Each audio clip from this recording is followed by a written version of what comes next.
২০৩৪ সালে ২৫তম বিশ্বকাপ ফুটবলের আয়োজক সৌদি আরব। গ্রামীণ ব্যাংকের অর্থনৈতিক ও সামাজিক প্রচেষ্টার জন্য মোহাম্মদ ইউনূস নোবেল পুরস্কার লাভ করে ২০০৬ সালে। ২৩ সেপ্টেম্বর ২০২৪ ইসরায়েল কর্তৃক লেবাননে পরিচালিত স্থূল অভিযানের নাম অপারেশন নর্দার্ন অ্যারোস। বর্তমানে দেশের গ্যাস ক্ষেত্র আছে ২৯টি। রাফা সীমান্ত ক্রসিং অবস্থিত ফিলিস্তিন, মিশর।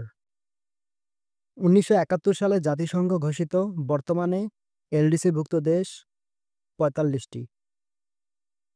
কক্সবাজারের মাতারবাড়ি কয়লাভিত্তিক বিদ্যুৎ প্রকল্পের উৎপাদন ক্ষমতা ১২০০ megawatt. One city two town বলা হয় যে প্রকল্পকে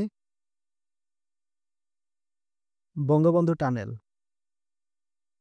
১৮-১৯ নভেম্বর ২০২৪ জি-20 এর ১৯তম সম্মেলন হয় রিও ডি জেনেরিও, ব্রাজিল।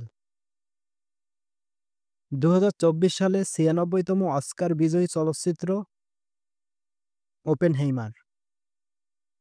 ৩৪ সদস্যের সংবিধান প্রণয়ন কমিটির একমাত্র নারী সদস্য রাজিয়া আক্তার বানু।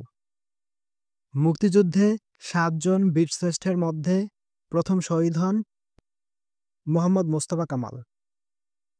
মহিলা ও ৬৫ বছরের ঊর্ধ্ব ব্যক্তির করমুক্ত আয়সীমা ৪ লক্ষ টাকা। পার্বত্য চট্টগ্রাম ও সিলেটের পাহাড় কোন যুগে সৃষ্ট?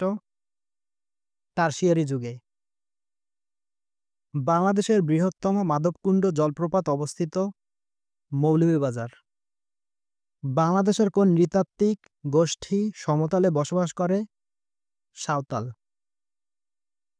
এই জানোয়ারদের হত্যা করতে হবে পোস্টারটি কোন শিল্পী এঁকেছিলেন? কামরুল হাসান।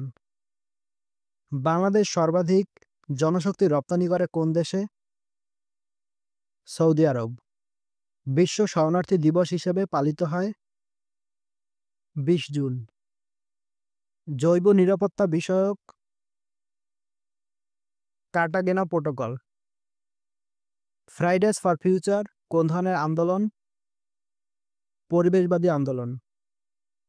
পৃথিবীর গভীরতম স্থান মারিয়ানা ট্রেঞ্চ। অর্থনৈতিক সমুদ্রসীমা ২০০ নটিক্যাল মাইল। ই-৩ চালু হয় কত সালে? ই-৩ চালু হয় ২০১৩ সালে। পারিবারিক আদালত অধ্যাদেশ কত সালে জারি হয়?